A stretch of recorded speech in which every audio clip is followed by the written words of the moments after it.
Assalamualaikum warahmatullahi wabarakatuh. Saya Hanifatul Munawaroh dari kelas 11 Sains 1. Kali ini saya akan menyampaikan mengenai sistem hukum, sistem peradilan nasional, serta ancaman integritas terhadap bidang ideologi, politik, ekonomi, dan juga budaya. Baiklah, langsung saja kita masuk pada pembahasan pertama, yaitu sistem hukum. Dari sekian banyak pengertian sistem hukum menurut para tokoh-tokoh terdahulu, saya menyimpulkan menjadi dua pengertian.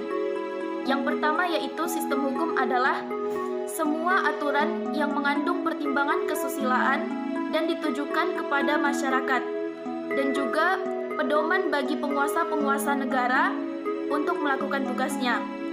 Pengertian yang kedua, sistem hukum adalah himpunan petunjuk hidup. Himpunan petunjuk hidup ini adalah perintah dan larangan yang mengatur tata tertib dalam bermasyarakat dan seharusnya ditaati oleh anggota masyarakat yang bersangkutan. Karena pelanggaran dari petunjuk hidup tersebut kemudian akan ditindaklanjuti oleh pemerintah. Selanjutnya ada juga unsur hukum. Unsur hukum yang pertama yaitu mengenai peraturan tingkah laku manusia terhadap masyarakat lainnya. Yang kedua, hukum bersifat memaksa. Yang ketiga, hukum dibuat oleh badan resmi. Dan yang terakhir, adanya sanksi-sanksi atas pelanggaran hukum tersebut. Nah, kemudian juga ada fungsi dan tujuan dari peraturan hukum ini. Fungsinya yaitu menjamin kepastian hukum, menjamin ketentraman, menjamin keadilan, menjamin kebenaran, dan lain sebagainya. Dan juga menjaga agar tidak terjadinya main hakim sendiri. Kemudian tujuan hukum. Tujuan hukum yaitu untuk mencapai kesejahteraan seluruh rakyat Indonesia. Dan yang terakhir adalah sanksi dari pelanggaran hukum. Sanksi dari pelanggaran hukum ini ada dua bagian. Yang pertama, hukuman pokok, yang kedua hukuman tambahan. Hukuman pokok ini terbagi menjadi tiga, yaitu hukuman mati, hukuman penjara, dan hukuman kurungan.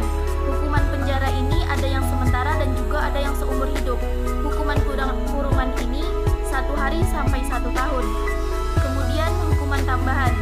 Hukuman tambahan ini ada 3, yaitu pencabutan hak-hak tertentu, perampasan barang tertentu, dan pengumuman keputusan hakim. Itulah tadi penjelasan singkat mengenai sistem hukum. Baiklah, kita masuk pada pembahasan yang kedua, yaitu sistem peradilan nasional. Peradilan dilakukan di suatu tempat yang dinamakan dengan pengadilan. Oleh karena itu, terdapat perbedaan konsep antara peradilan dan pengadilan. Jika peradilan menunjuk pada proses mengadili suatu perkara yang harus diselesaikan. Akan tetapi, jika pengadilan menunjuk pada suatu tempat untuk melakukan pengadilan tersebut. Kemudian, peraturan perundang-undangan ini menjadi pedoman bagi lembaga peradilan untuk melaksanakan tugas dan wewenangnya sebagai lembaga kekuasaan kehakiman secara bebas tanpa adanya intervensi dan campur tangan dari siapapun. Kemudian yang terakhir, ada perangkat lembaga peradilan. Yang pertama, peradilan umum, peradilan agama, peradilan militer, peradilan tata usaha negara, dan MK atau Mahkamah Konstitusi. Ancaman integrasi nasional. Baiklah, kita masuk pada ancaman integrasi nasional dalam bidang ideologi, politik, ekonomi, dan budaya. Yang pertama adalah ancaman integrasi nasional dalam bidang ideologi, yaitu ancaman yang dinilai mempunyai kemampuan untuk membahayakan masyarakat sehingga akan mengancam terdapat dasar falsafah negara, yaitu Pancasila. Selanjutnya, ancaman integrasi nasional dalam bidang politik, yaitu suatu usaha dan kegiatan baik di luar maupun di dalam negeri yang mana dikategorikan suatu hal yang membahayakan dan mengancam atau memecah belah persatuan dengan mengatasnamakan politik. Selanjutnya, ada ancaman integrasi nasional dalam bidang ekonomi, merupakan salah satu penentu posisi tawar dari setiap negara dalam pergaulan internasional.